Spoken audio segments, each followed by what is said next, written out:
Bismillahirrahmanirrahim. Assalamu alaikum class. Yesterday we discussed the structure of the benzene by using different treatments. Firstly, we discussed the structure of benzene by using atomic orbital theory, and then we discussed the resonance structure of the benzene, and finally we discussed the stability of the benzene. And all that discussion conclude that the benzene is a compound which is not similar to that of the unsaturated hydrocarbons. Mean benzene के अंदर जो double bond मौजूद हैं वो alkyne के double bond की तरह नहीं है.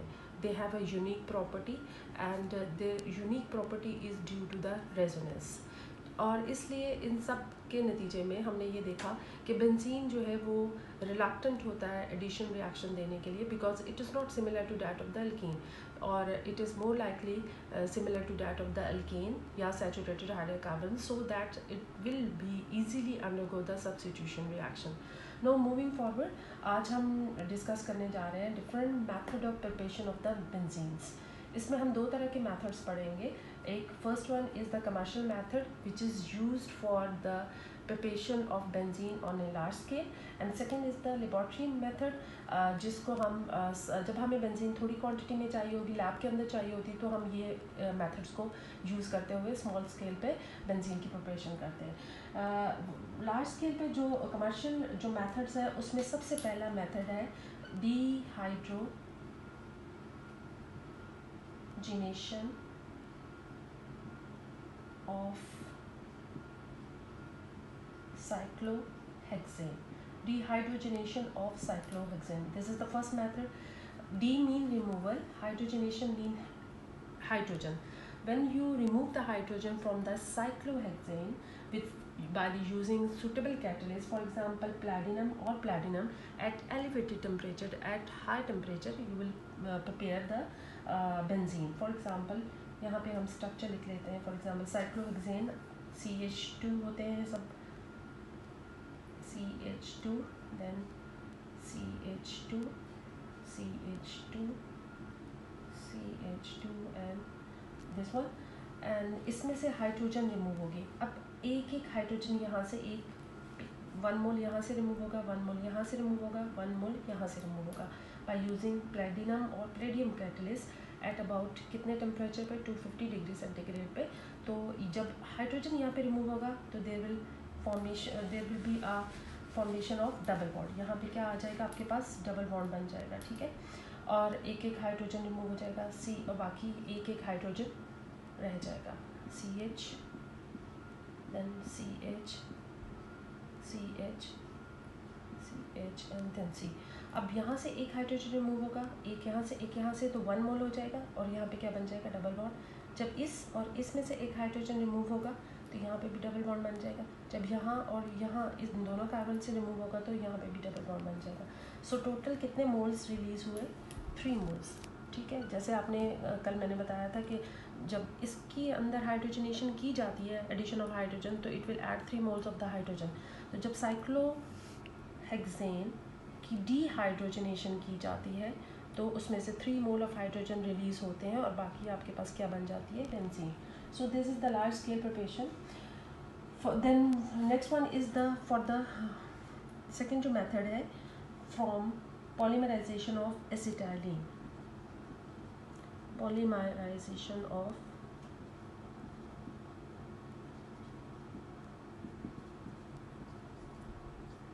एसिटाइलिन. अब यहाँ पे एसिटिलीन आपको पता है C++C होता है, दैट इज़ इथाइन भी इसको कह सकते हैं. अब हमने एसिटिलीन को प्लेस इस तरह करना है कि वो बेंजीन की तरह दिखे. ठीक है, CH, ये मेथड आपने पहले भी पढ़ा हुआ है पॉलीमराइजेशन ऑफ एसिटाइलिन के अंदर, प्रीवियस चैप्टर में. ठीक है, ये दूसरा मॉलिक्यूल हो गया एसिटाइलिन का. उसके बाद है ये C++C, एंड देन ये इसके साथ हाइड्रोजन है. ठीक है, there is shifting of bond. ये बॉन्ड आपका शिफ्ट हो जाएगा to form a carbon carbon single bond. As a result ये बॉन्ड शिफ्ट हो जाएगा towards carbon carbon single bond, और ये बॉन्ड शिफ्ट हो जाएगा टुवर्ड्स यहाँ पे. ठीक है, बट ये सब प्रोसेस सम कैटलिस्ट की प्रेजेंस में होगा. For example if you use the copper catalyst the temperature will be the 400 degree centigrade. और अगर आप ऑर्गेनो निकल इस्तेमाल करोगे कैटलिस्ट ऑर्गेनो निकल, तो आपको टेम्परेचर 70 डिग्री सेंटीग्रेड रिक्वायर्ड होगा। तो ये जो है ये डबल बॉन्ड हो जाएगा, और ये बॉन्ड जब शिफ्ट हो जाएगा तो carbon to carbon single bond बन जाएगा, ठीक है। तो this one is double bond और ये वाला सिंगल बॉन्ड, फिर ये डबल बॉन्ड रह जाएगा और यहाँ पे क्या आ जाएगा, सिंगल बॉन्ड। इसी तरह यहाँ पे डबल बॉन्ड रह जाएगा और ये इन दोनों के दरमियान सिंगल बॉन्ड बन जाएगा, और सबके साथ क्या है, एक एक हाइड्रोजन प्लेस कर देंगे। जो थर्ड मेथड है from the alkanes, third method is from the alkanes. अब अल्केन्स आपने डिस्ट्रक्टिव डिस्टिलेशन ऑफ पेट्रोलियम से ऑब्टेन की हुई होती है, डिफरेंट किस्म की अल्केन्स। लेकिन चूँकि बेंजीन एक 6 मेंबर्ड कार्बन है, एक 6 मेंबर्ड रिंग इसमें होते हैं, 6 कार्बन तो ज़रूरी हैं। तो आपने अल्केन मिनिमम जहाँ जो स्टार्टिंग में लेना है उसके अंदर लाजमी 6 कार्बन मौजूद हों। 6 से ज़्यादा भी हो सकते हैं, 7 कार्बन भी हो सकते हैं, 8 भी हो सकता है, बट 6 से कम नहीं होगी, क्योंकि बेंजीन की प्रिपरेशन के अंदर 6 कार्बन का होना ज़रूरी है, ठीक है। तो अल्केन से हमारे पास फॉर एग्जांपल अगर हम 6 कार्बन की अल्केन लेते हैं तो वो एन हेक्सेन कहलाती है, ठीक है। अब मैं थोड़ा सा उसको लिखने का तरीका आपको बताऊँगी, उसके साथ आपको डिफरेंस पड़ा, ठीक है। अल्केन है, मैं सिर्फ उसका लिखने का तरीका आपको डिफरेंस कर रही हूँ, ठीक है। बाकी इससे हेक्सेन कैसे बनेगी हम देख लेते हैं। CH2 देखें, 1 2 3 4 5 carbon CH2, then 6 carbon CH2 और फिर ये 6 कार्बन हो गए, ठीक है। और ये यहाँ पे हाइड्रोजन। आपको पता है कि अगर हेक्सेन का स्ट्रक्चर लिखें तो CH3 CH2 CH2 CH2 CH2 1 2 3 4 5 and then CH3, ठीक है। तो ये मैंने एन हेक्सेन को थोड़ा सा साइक्लिक स्ट्रक्चर में लिखा है, और इनके कॉर्नर के कार्बन के साथ जो एक एक हाइड्रोजन है उनको मैंने सेपरेट प्लेस किया है, क्योंकि मैं आपको रिमूव होता हुआ यहाँ से दिखाना चाह रही हूँ।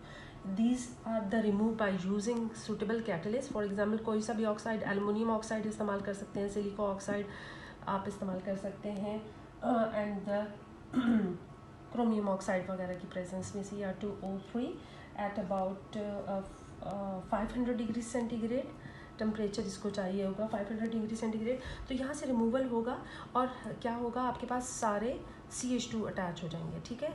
साइक्लोहेक्सेन बन जाएगी आपके पास। साइक्लोहेक्सेन में दोबारा इसका स्ट्रक्चर खोल के नहीं लिख रही, क्योंकि ये आपके पास मैंने फर्स्टली इसको स्ट्रक्चर राइट किया है। So this will form the cyclohexane by the removal of 2 terminal hydrogen. 2 terminal hydrogen remove होंगे तो हमारे पास एक H2 मॉलिक्यूल रिलीज हो जाएगा and you will gate cyclohexane. आपके पास क्या आ जाएगी, साइक्लोहेक्सेन आ जाएगी। इस प्रोसेस को आप साइक्लाइजेशन भी कह सकते हैं, साइक्लाइजेशन। देन नेक्स्ट स्टेप में क्या होगा, सेम कैटलिस्ट यूज़ किए हुए होंगे और कुछ भी नहीं करना था। अगला स्टेप में एरोमेटाइजेशन होगी, एरोमेटाइज होगा ये ring, this is called aromatization. और इसके नतीजे में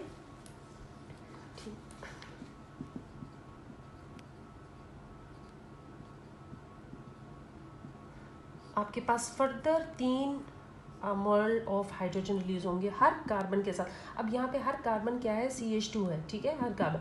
तो आपके फर्दर यहाँ से 6 हाइड्रोजन रिमूव होंगे एंड यू विल गेट अब बेंजीन। आपके पास क्या प्रोड्यूस हो जाएगी, बेंजीन प्लस आपके पास 3H2 रिम।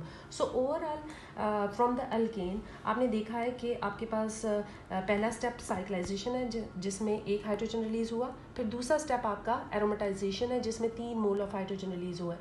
सो टोटल कितने मोल हुए, 8 मोल हो गए, ठीक है, साइक्लाइजेशन प्लस एरोमेटाइजेशन में, क्योंकि यहाँ पे आपने स्टार्ट किया है अल्केन से। जो प्रीवियस मेथड था वो साइक्लो अल्केन से स्टार्ट किया है।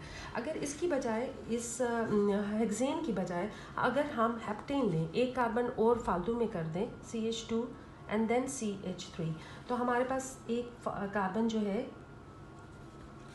इसको ऐसे ही रहने देते हैं, CH2 देन दिस हाइड्रोजन और इसके साथ CH2 और हाइड्रोजन, ठीक है।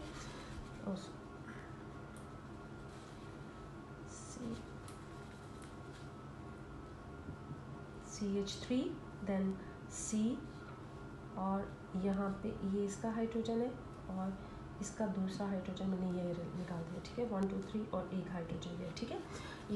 ये वाला और ये वाला अब लिंक होगा, ठीक है, क्योंकि 6 मेंबर रिंग बनाने के लिए 1 2 3 4 5 6 1 carbon join with the 6th carbon, तो 1 methyl will be taken as a substituent. एक मीथाइल किस तरह से आ जाएगा, सब्स्टिट्यूएंट के तौर पर।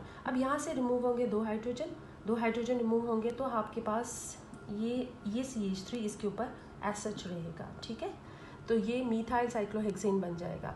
फिर यहाँ से फिर आगे नेक्स्ट स्टेप में यहाँ से भी रिमूव होंगे आपके 3 सब हाइड्रोजन में से एक हाइड्रोजन यहाँ से रिमूव होगा। जैसे कि मैंने पहले बताया, ये सब में एक हाइड्रोजन रिमूव होगा और 3 मोल ऑफ हाइड्रोजन रिलीज होकर आपके पास क्या बन जाएगी, इसका नाम क्या है जी, toluene. No, this is not benzene now, it is the toluene. ये आपकी टॉलीन बन गई, ठीक है। अगर 5 6 7 कार्बन वाली अगर स्टार्ट करेंगे अल्केन से, तो हमारे पास टॉलीन बनेगी। 1 of the methyl will be taken as a substituent. अगर आपने 7 की बजाय 8 कार्बन यूज़ किए हैं, CH2 then CH2 then CH3, तो ये 6 आपके ज्वाइन हो जाएंगे और ये 2 एज अ सब्स्टिट्यूएंट हो जाएंगे, ठीक है।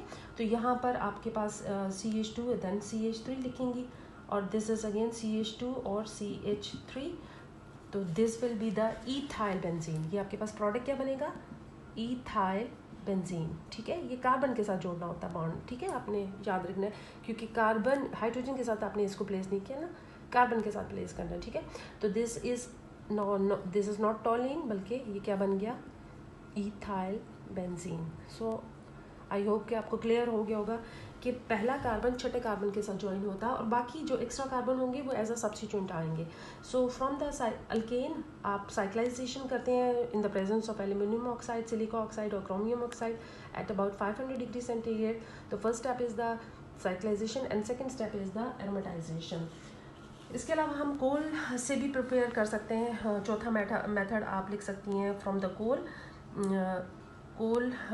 आप डिस्ट्रक्टिव डिस्टिलेशन ऑफ कोल टार से आपके पास जो है कोल की डिस्ट्रक्टिव डिस्टिलेशन करें तो वहाँ पे 2 फ्रैगमेंट मिलते हैं, कोल टार और कोल gas.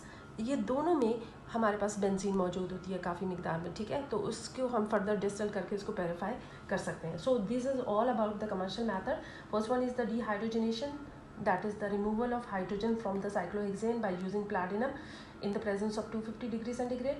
Second method is from the polymerization of acetylene. Acetylene के आपने 3 मॉलिक्यूल लिए हैं, ये मैं प्लस साइन लगा रही हूँ ताकि पता लगे कि आपके पास 3 मोल्स हैं। 3 mole in the presence of copper, red hotted copper चाहिए होगी 400 डिग्री सेंटीग्रेड तक और टेम्परेचर होना चाहिए, या ऑर्गेनो निकल इस्तेमाल कर सकते हैं एट अबाउट 70 डिग्री। तो ये आपकी पॉलीमराइजेशन से आपके पास बेंजीन बन जाती है। थर्ड मेथड है फ्रॉम द अल्केन्स। तो आप हेक्सेन से स्टार्ट करते हो और हेप्टेन भी और ऑक्टेन भी यूज़ करोगे, तो हेक्सेन से आपके पास बेंजीन बनेगी और हेप्टेन से आपके पास टॉलीन बनेगी और ऑक्टेन से आपके पास इथाइल बेंजीन बनेगी। चौथा मेथड था फ्रॉम द कोल की डिस्ट्रक्टिव डिस्टिलेशन अगर आप करेंगी तो उसमें से कोल तार एंड कोल गैस मिलेगी और उन दोनों में काफ़ी मिकदार में आपके पास बेंजीन मौजूद होती है। No moving towards the laboratory method.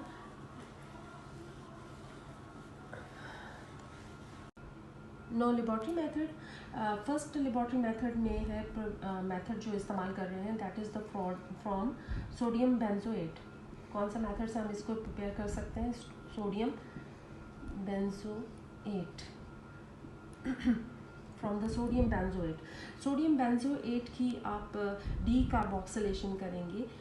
This method is also known as decarboxylation of the sodium benzoate. आपने बेंजोइक एसिड लेना है starting from the benzoic acid आपको पता है बेंजीन के साथ जब कार्बोक्सिलिक ग्रुप लगा होता है तो उसको हम बेंजोइक एसिड कहते हैं। Benzoic acid starting from the benzoic acid, इसको ट्रीट करेंगे सोडियम हाइड्रोक्साइड के साथ, बेस के साथ, और इसका सॉल्ट बन जाएगा that is the sodium benzoate. इस सॉल्ट को क्या कहेंगे, सोडियम बेंजोएट, COONA। देन इसकी डी कार्बोक्सिलेशन होगी, ठीक है, with in the presence of lime, ठीक है, कैल्शियम ऑक्साइड कर। तो सोडा लाइम की प्रेजेंस में ये आप सोडियम बेंजोएट से या बेंजोइक एसिड से आप क्या बना सकती हैं, बेंजीन। अब सोडा लाइम क्या करेगा, यहाँ से डी कार्बोक्सिलेशन कर लेगा इसकी और एज अ रिजल्ट यहाँ पे क्या अटैच हो जाएगा, हाइड्रोजन ये वाला हाइड्रोजन यहाँ अटैच हो जाएगा इस कार्बन, क्योंकि आपने इस हाइड्रोजन को रिप्लेस करके ये सब्स्टिट्यूशन की हुई है। ये हाइड्रोजन इसके साथ प्लेस हो जाएगा और बाकी आपके पास NaCO3 क्या प्रोडक्ट्स बन गया, Na2CO3। सो आपके 2 मोल चाहिए होंगे। So as a result you will produce the sodium carbonate. Second method है from the phenol. From phenol is a special class of organic compound in which hydroxyl group is present। ठीक है, तो ये phenol आपने पढ़ा है, structure हमने पीछे डिस्कस किया है कि बेंजीन के साथ जब हाइड्रोक्सिल ग्रुप लगा होता है तो इसको हम फिनोल कहते हैं। ये आप इसको जिंक डस्ट से ट्रीट करोगे और थोड़ा सा हीट करोगे in the presence of heat, तो this will be give you the benzene.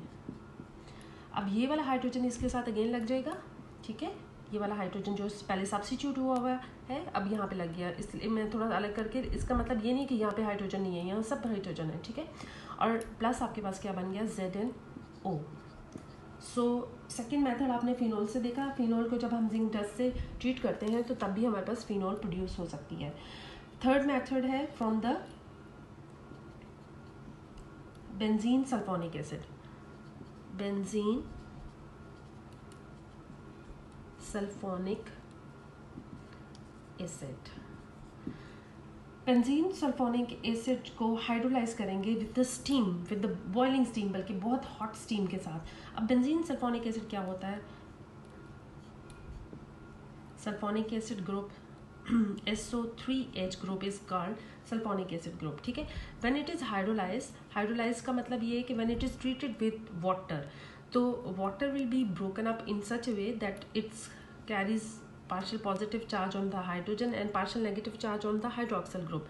This hydrogen will be attached with the this benzene ring and OH group will be attached with the SO3H group। ठीक है, तो ये इसके साथ attach हो जाएगा और ये इसके साथ अटैच हो जाएगा। और ये कहाँ पे आपने करना है, 100 डिग्री से अबव टेम्परेचर होना चाहिए, तो हॉट स्टीम होनी चाहिए बहुत ज़्यादा आपकी, तब ये प्रोसेस होगा। ठीक है, इसको हम हाइड्रोलिसिस कहते हैं और ये हाइड्रोजन इसके साथ अटैच होगी। ठीक है, जिसको आपने सब्स्टिट्यूट करके ये SO3 ग्रुप लगा हुआ था। ठीक है, और प्लस आपके पास क्या है, H और H H2 और SO3 और O SO4। So as a result आपके पास सल्फ्यूरिक एसिड प्रोड्यूस हो जाएगा। So this process is known as from the benzene sulphonic acid. जब आप इसकी हाइड्रोलिसिस करोगे in the presence of steam, तो hydrolysis is the breakage of water in such a way that its positive part will join with the negative part of the species and the negative part will join with the cationic species। ये आपकी cationic species है, negative species है, तो इसके साथ जब join हो जाएगा तो इसको हम सल्फोनेशन कहते हैं। ठीक है, हाइड्रोलिसिस कहते हैं, सॉरी। फोर्थ मेथड है from the chlorobenzene. Chlorobenzene, benzene के साथ जब क्लोरीन ग्रुप लगा होगा तो उसको हम क्लोरोबेंजीन कहते हैं। This is called the chlorobenzene. When it is treated with magnesium, हम इसको मैग्नीशियम के साथ इन the presence of ether solvent, इसको हम मैग्नीशियम के साथ ट्रीट करके इसका ग्रिग्नार रिएजेंट बना लेंगे। ठीक है, you will gate phenyl magnesium chloride. ये क्या बन गया आपके पास, फिनाइल मैग्नीशियम और क्लोराइड। मैंने मैग्नीशियम पूरा नहीं लिखा। ठीक है, तो ये क्या कहलाता है, ग्रिग्नार्ड। अगला चैप्टर आप पढ़ेंगे तो वहाँ पे उसको इसका डिटेल पढ़ाया जाएगा। अभी फ़िलहाल आपके लिए इतना ही ज़रूरी है कि ये ग्रिग्नार्ड रिएजेंट कैसे बना सकती हैं किसी भी अल्काइल हेलाइड या एराइल हेलाइड को। जब आप मैग्नीशियम मेटल के साथ इन the presence of ether solvent treat करते हैं तो आपके पास ग्रिग्नार्ड रिएजेंट बन जाते हैं। ठीक है, इस ग्रिग्नार्ड रिएजेंट को आपने दोबारा क्या करनी है, हाइड्रोलिसिस। अभी मैंने ऊपर बताया hydrolysis is the breakage of water in such a way that it carries a positive and negative hydroxyl. Positive hydrogen will attach with the benzene। ठीक है, फिनाइल के साथ अटैच हो जाएगा और इसको किस में कन्वर्ट कर देगा, बेंजीन में। बार बार मैं नहीं लिखूंगी, बेंजीन ही है। और बाकी पार्ट क्या हो जाएगा, OH पार्ट मैग्नीशियम के साथ अटैच हो जाएगा। So magnesium OH and magnesium Cl, ये आपके पास एज अ बाय प्रोडक्ट बन जाएगा। जो नेक्स्ट मेथड है that is the fifth method,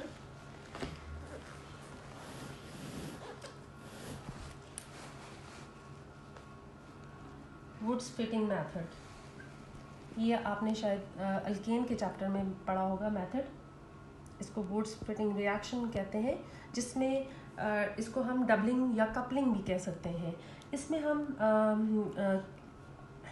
aromatic halides लेंगे, ठीक है। For example we will take bromobenzene, ठीक है, और इसको किसी अल्काइल के साथ, फॉर एग्जांपल मिथाइल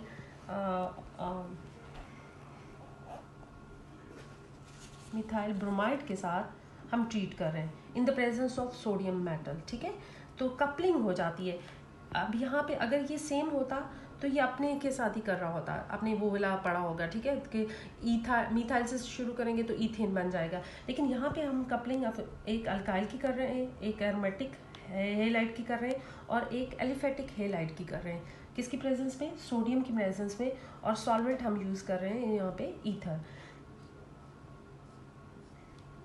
तो you will get coupling between this alkyl and this alkyl, ठीक है। तो ये दोनों कपल हो जाएंगे और आपके पास क्या प्रोड्यूस हो जाएगा? टॉलीन। सो टॉलीन बन जाएगा। और अगर आप यहाँ पे मीथाइल की बजाय ईथाइल लेंगी तो ईथाइल बेंजीन बन जाएगा, सही। So this is the doubling या coupling of the alkyl halides in the presence of sodium metal by using ether catalyst. आपके लिए एक बात मैं यहाँ मेंशन करना ज़रूरी समझूंगी कि रिएक्शन की जो कंडीशंस हैं वो लिखना बहुत ज़रूरी है। अगर आप एक रिएक्शन लिखते हो, ये सारा लिखते हो, प्रोडक्ट लिखते हो, रिएक्टेंट लिखते हो, लेकिन सोडियम या ईथर नहीं लिखते थे, तो इसमें आपको हाफ मार्क्स मिलेंगे, ठीक है। इसलिए रिएक्शन को अंदर रिएक्शन पूरा लिखना ज़रूरी है, ठीक है। अगर ये एक रिएक्शन 1 नंबर का है तो अगर आप कंडीशंस नहीं लिखोगे तो आपको आधा नंबर मिलेगा, ठीक है। इसलिए रिएक्शन की कंडीशन को भी साथ साथ याद करें। सो दूसरा जो लेबोरेटरी मेथड है, हमने उसमें 5 मेथड पढ़े फ्रॉम द सोडियम बेंजोएट। इसको बेंजोइक एसिड को हमने पहले सोडियम हाइड्रोक्साइड के साथ ट्रीट करके इसका सॉल्ट बना दिया। ये आपका सोडियम बेंजोएट है, ठीक है, सोडियम बेंजोएट, ठीक है। इसको जब हम लाइम के साथ ट्रीट करते हैं तो डीकार्बोक्सिलेशन होती है। इस स्टेप को हम क्या बोलते हैं? डीकार्बोक्सिलेशन, ऑक्सीलेशन, ठीक है। इसके नतीजे में आपके पास सोडियम कार्बोनेट और बेंजीन बन जाता है। सेकंड मेथड है from the phenol. Phenol is when treated with the zinc dust. तो हाइड्रोजन यहाँ से रिमूव होता है और ये हाइड्रोजन यहाँ से आ रहा है, ठीक है, सॉरी रिमूव नहीं होता, अटैच होता है, और you will get benzene and zinc oxide. Third method है from the benzene sulphonic acid. Benzene sulphonic acid की हाइड्रोलिसिस स्टीम के साथ करेंगे तो बेंजीन सल्फोनिक एसिड की हाइड्रोलिसिस स्टीम के साथ करेंगी तो बेंजीन और सल्फ्यूरिक एसिड मिलेगा। नेक्स्ट मेथड है from the chlorobenzene. When the chlorobenzene is treated with the magnesium in the presence of ether, तो you will prepare a Grignard reagent which is then hydrolyzed with the water to get benzene plus MgOH and Cl। Next method था Wurtz Fittig reaction, जिसमें हम bromobenzene को ethyl या methyl bromide के साथ इन the presence of sodium ether solvent की presence में ये कपलिंग हो जाती है बिटवीन 2 अल्काइल ग्रुप और यू विल गेट अ टॉलीन। आपके पास क्या प्रोड्यूस हो जाता है? टॉलीन प्रोड्यूस हो जाती है, साथ ब्रोमीन गैस निकल जाती है, सोडियम ब्रोमाइड NaBr बन जाता है, ठीक है। This is all about your method for the laboratory preparation. Next है इसका properties, chemical and physical properties. Physical properties में बेंजीन जो है आपकी बुक में लिखा होगा, आप उस वहाँ से देख सकती हैं, या फिर यहाँ पे लिखने के दौरान शायद मेरा टाइम ज़्यादा वेस्ट हो जाएगा, तो I think no. Physical property of the benzene, सबसे पहली प्रॉपर्टी है it is a colourless liquid, ठीक है। इसका कोई कलर नहीं होता, बिल्कुल कलरलेस होता है। It's boiling point is 80.1 degree centigrade और इसका जो फ्रीजिंग पॉइंट है वो 5.5 डिग्री सेंटीग्रेड है, ठीक है। बॉइलिंग पॉइंट 80.1 है। इट्स शो कि इसके अंदर वीक इंटरमोलिकुलर फोर्सेस होती हैं as compare to the water. Water का बॉइलिंग पॉइंट 100 होता है। इसका मतलब ये हुआ कि क्योंकि बेंजीन एक पोलर चीज़ नहीं है, नॉन पोलर है, एक ऑर्गेनिक मॉलिक्यूलर, इसमें ज़्यादातर कोवलेंट इंटरैक्शन होती हैं, दैट्स वाई ये इसका बॉइलिंग पॉइंट भी कम है। फोर्थ पॉइंट है it is insoluble in water, क्योंकि वाटर एक पोलर सॉल्वेंट है, ठीक है। दैट्स वाई पोलर सॉल्वेंट होने की वजह से पोलर सॉल्वेंट होने की वजह से ये बेंजीन जो है वो इसमें डिज़ोल्व नहीं होती, ठीक है। लेकिन चूँकि ये नॉन पोलर है, इसलिए नॉन पोलर किसी भी सॉल्वेंट में ये हल हो सकती है। फॉर एग्जांपल ईथर में, अल्कोहल में, so it can be miscible with ether और alcohol. Its specific gravity is 0.884 grams per centimetre cube at 15 degree centigrade. Specific gravity के साथ टेम्परेचर का होना भी बहुत ज़रूरी है, क्योंकि टेम्परेचर को चेंज करेंगे तो स्पेसिफिक ग्रेविटी भी वेरी कर जाएगी। इट इज़ एक्सट्रीमली पॉइजनस, ये बहुत पॉइजनस होता है। अगर ये खुदा न खासा किसी के ऊपर गिर जाए तो वाइट और रेड ब्लड सेल को ये डैमेज कर देता है, ठीक है। It burns with a luminous sooty flame. ये बहुत ल्यूमिनस क्या होता है, बहुत जिसका फ्लेम ज़्यादा हो, ठीक है, बहुत शोले दिखाए। और सूटी का मतलब है जिसमें ज़रात से उड़े, ठीक है। कार्बन, चूँकि इसमें कार्बन की कंटेंट ज़्यादा होता है, C6H6, तो कार्बन की मिकदार ज़्यादा होती है। तो कुछ कार्बन तो कार्बन डाइऑक्साइड में और कार्बन मोनोऑक्साइड में कन्वर्ट हो जाती है, लेकिन जो कुछ कार्बन है वो C की फॉर्म में रहती है, और C इज़ द सूट। वो उसकी वजह से ये जो कार्बन फ्री होती है ये कार्बन ब्लैक होती है, तो इसलिए हम इसको सूटी फ्लेम कहते हैं, ठीक है। जब इसके ज़रात, इस कार्बन की वजह से उसमें ज़रात उठते हैं, इसलिए it is called sooty flame, ठीक है। So it burns with a luminous sooty flame because it has a excess quantity of the carbon and some carbon will be release as a carbon C, pure carbon C की form में, ठीक है। तो वो आपको उसकी वजह से आपके ज़रात उठते हुए दिखाई देते हैं। Now moving towards the chemical property, ये तो फिजिकल प्रॉपर्टी थी। अब इसकी जो केमिकल प्रॉपर्टीज़ हैं, chemical properties of benzene. Benzene जो है वो डिफरेंट तरह के रिएक्शंस आपको शो करता है। इसमें डिफरेंट टाइप के रिएक्शंस शो होते हैं। सबसे पहली जो कैटेगरी के रिएक्शन है वो बेंजीन जो मोस्टली शो करता है वो है, जिसके ऊपर बहुत ज़्यादा बात हुई है, that is the electrophilic substitution reaction, ठीक है। आज हम थोड़ा सा इसको सब्स्टिट्यूशन रिएक्शन थोड़ी सी मैं आपको इसकी डिटेल बताऊंगी। Next one is the addition reaction, ठीक है, क्योंकि ये थोड़ा सा अल्कीन की तरह भी मिलता है, तो इसलिए थोड़े से एडिशन रिएक्शन भी ये देता है।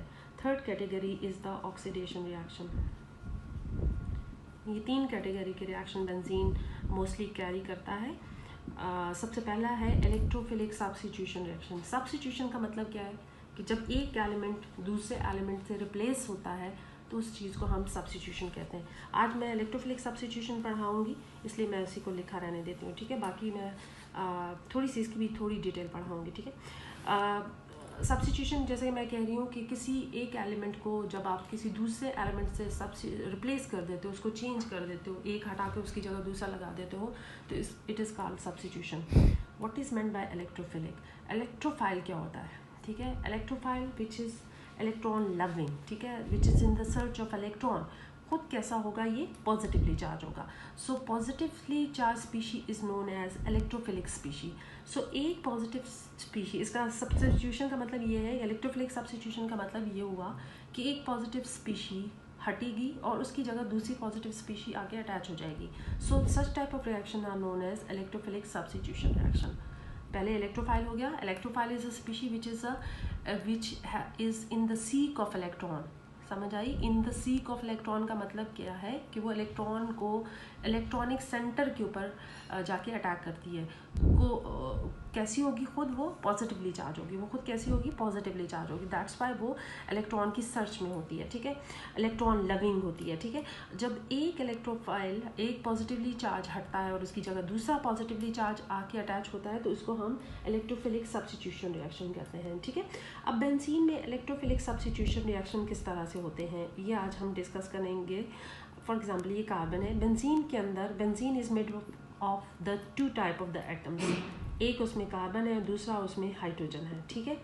अब इसमें इलेक्ट्रोफिलिक डिफरेंस, इलेक्ट्रोनेगेटिविटी के डिफरेंस कैसे लाई करेगा? देखिए हम क्या कह सकते हैं कि किस तरह से लाई करेगा।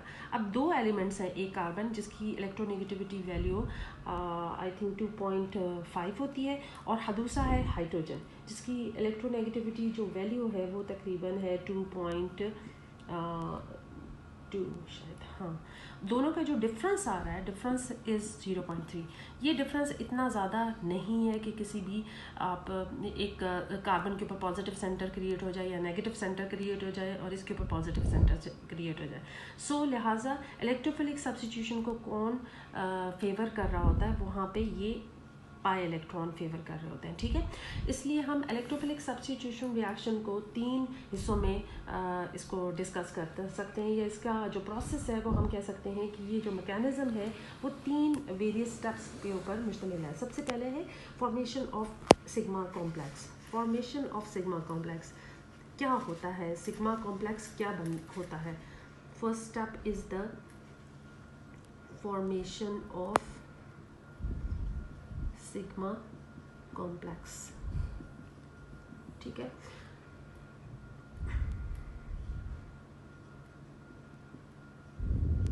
यहाँ पे मैं सारे हाइड्रोजन खोल के लिखूँगी ताकि आपको ये मैकेनिज़्म अच्छी तरीके से अंडरस्टैंड हो जाए, क्योंकि अगर आप इसका जनरल मैकेनिज़्म अच्छी तरीके से अंडरस्टैंड कर लेंगी तो आपके लिए कोई भी इलेक्ट्रोफिलिक सब्स्टिट्यूशन को करना मुश्किल नहीं होगा।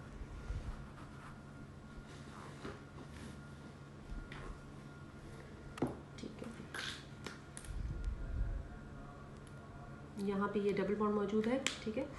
अभी हमने कहा है इसका इलेक्ट्रोनेगेटिविटी डिफरेंस इतना ज़्यादा वाज़िया नहीं है कि जिसकी वजह से कोई भी पॉजिटिव स्पीशी यहाँ के अटैच हो जाए, कि ये इतना इलेक्ट्रोनेगेटिव नहीं है कार्बन कि किसी भी पॉजिटिव स्पीशी को अपने साथ अटैच कर ले, ठीक है। तो यहाँ पर अब क्या होगा, अब कोई भी इलेक्ट्रोफाइल, यहाँ पे इलेक्ट्रोफाइल हम चेंज करेंगे और इसकी वजह से डिफरेंट तरह की इलेक्ट्रोफिलिक सब्स्टिट्यूशन को हम डिस्कस करेंगे। अभी फ़िलहाल मैं सिर्फ इसको ई पॉजिटिव लिखती हूँ। E positive mean electrophile. अब इलेक्ट्रोफाइल, ये पाई जो इलेक्ट्रॉन है, this is electron rich, one of the electron is going to attack this electrophile, ठीक है, ये इसके ऊपर अटैक करेगा। अब यहाँ पर जो कार्बन और कार्बन के दरमियान ये पाई बॉन्ड मौजूद था, इट्स मीन कि यहाँ पर क्या है, 2 इलेक्ट्रॉन अवेलेबल है, ठीक है। ये दोनों इलेक्ट्रॉन कहाँ यूटिलाइज हो जाएंगे, in forming a bond. All of you clear. ये इलेक्ट्रॉन दोनों के दोनों कहाँ यूटिलाइज हो जाएंगे, in forming a bond between carbon and E, ठीक है। कार्बन और ई के दरमियान बॉन्ड बन जाएगा, क्योंकि किसी भी बॉन्ड को बनाने के लिए 2 इलेक्ट्रॉन की ज़रूरत होती है और ये दोनों इलेक्ट्रॉन यूटिलाइज हो जाएंगे, ठीक है। अब एज अ रिजल्ट क्या होगा,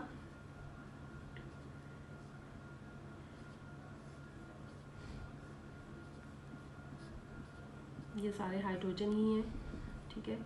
ये हाइड्रोजन, यहाँ पे एक ई अटैच हो जाएगा और साथ में क्या हो जाएगा, H। अब ये वाला जो डबल बॉन्ड है ये टूट गया, लेकिन ये डबल बॉन्ड मौजूद है एज सच, इसके साथ एक हाइड्रोजन भी। अब इस look at this carbon now, यहाँ पर 1 2 3, इसकी कितनी वैलेंसी है, 3। तो इसमें इलेक्ट्रॉन की डेफिशिएंसी होगी और इस डेफिशिएंसी की वजह से इसके ऊपर क्या चार्ज आ जाता है, पॉजिटिव चार्ज, बिकॉज इसने अपना इलेक्ट्रॉन किसको दे दिया, इस कार्बन को, जिसने इसके इलेक्ट्रोफाइल के साथ बॉन्ड बना दिया। समझ आ रही है। सो ये इलेक्ट्रोफाइल है which is in the seek of electron, ये इसके पास खुद इलेक्ट्रॉन नहीं है, ये इलेक्ट्रॉन डेफिशिएंट है, ये अपने इसको बॉन्ड बनाने के लिए किसी के साथ पूरे के पूरे इलेक्ट्रॉन की ज़रूरत होती है, ठीक है। तो ये इलेक्ट्रॉन कहाँ से आ रहे हैं, दोनों डबल बॉन्ड से आ रहे हैं और ये डबल बॉन्ड टूट कर कार्बन और इलेक्ट्रोफाइल के दरमियान एक बॉन्ड बना देता है। एज अ रिजल्ट इस कार्बन के ऊपर क्या चार्ज आ जाता है, positive charge. This positive charge benzenic species, ये जो स्पीशी इंटरमीडिएट से बन रहा है, इसको हम सिग्मा कॉम्प्लेक्स कहते हैं। This is called the sigma complex, ठीक है। ये सिग्मा कॉम्प्लेक्स रेजोनेंसली स्टेबल है, ये स्टेबल है, ये इसलिए बनता है। नेक्स्ट स्टेप में हम इसकी डिस्कशन करेंगे, स्टेबलाइजेशन ऑफ सिग्मा कॉम्प्लेक्स। बल्कि इधर ही मैं मिटा देती हूँ ताकि नेक्स्ट स्टेप है स्टेबलाइजेशन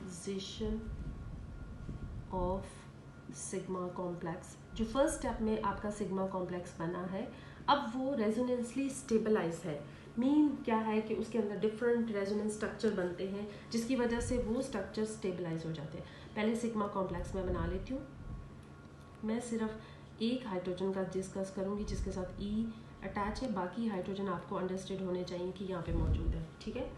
एज अ रिजल्ट यहाँ पे क्या चार्ज आ जाता है, here charge a positive charge, ठीक है। ये सिग्मा कॉम्प्लेक्स है जो अभी मैंने आपके लिए बनाया था, उसको मैंने दोबारा लिखा है। ये सिग्मा कॉम्प्लेक्स स्टेबल है।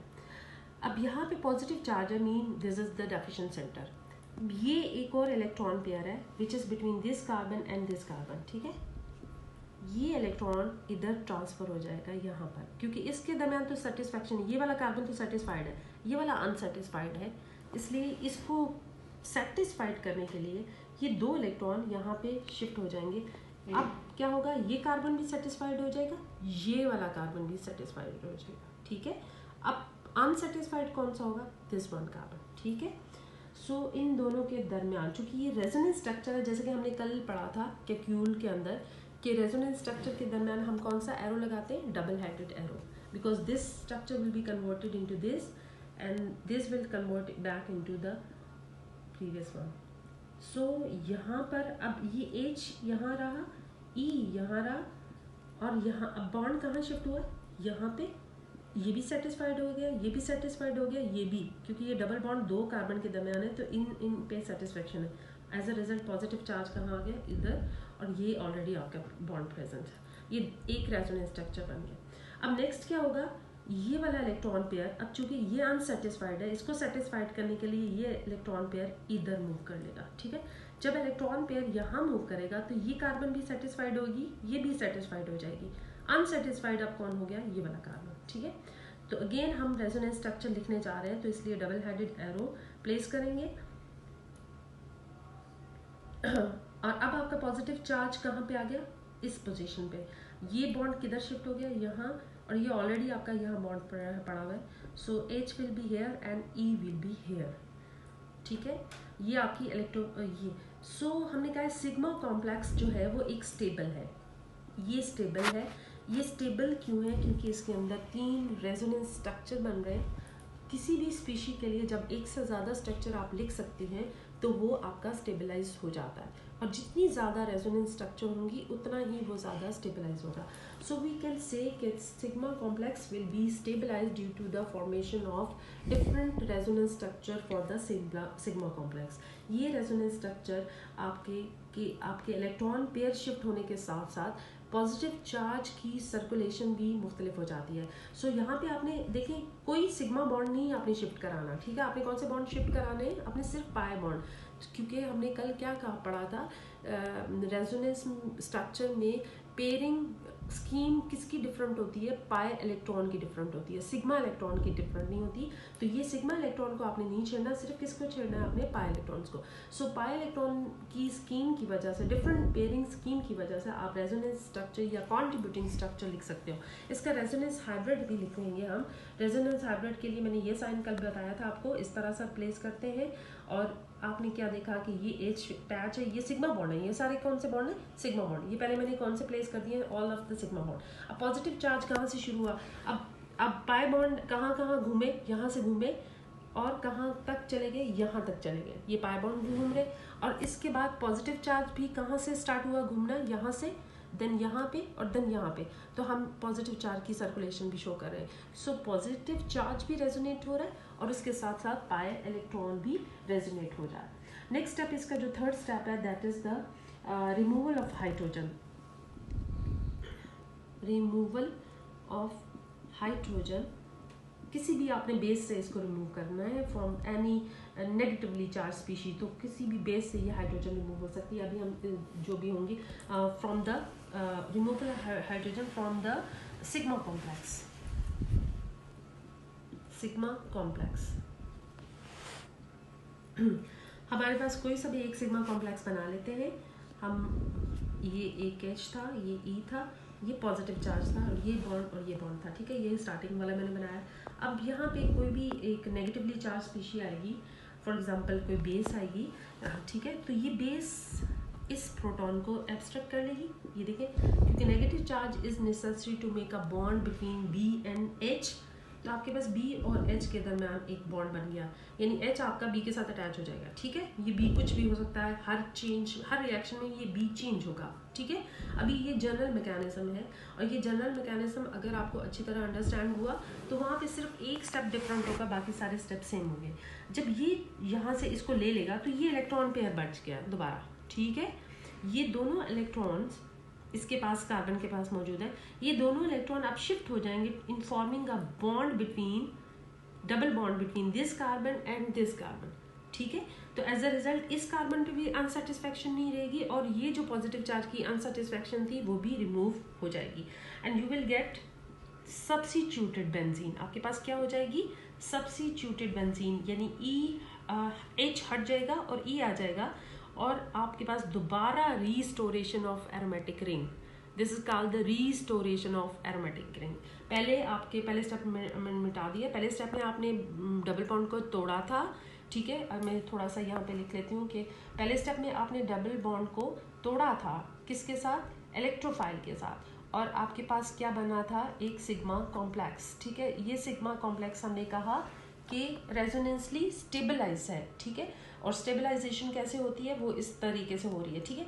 अब दोबारा क्या हुआ, बेस ने इस प्रोटॉन को एब्स्ट्रैक्ट किया, एज अ रिजल्ट ये जो इलेक्ट्रॉन है ये इन दो कार्बन के दरमियान एडजस्ट हो गया, ठीक है। तो result of formation of double bond here, जब डबल बॉन्ड बनेगा तो इसका एरोमेटिक कैरेक्टर जो होगा वो रीस्टोर हो जाएगा, ठीक है। दोबारा से बिकॉज एरोमेटिक जो कंपाउंड हैं वो अपनी एरोमेटिसिटी ख़त्म नहीं करना चाहते।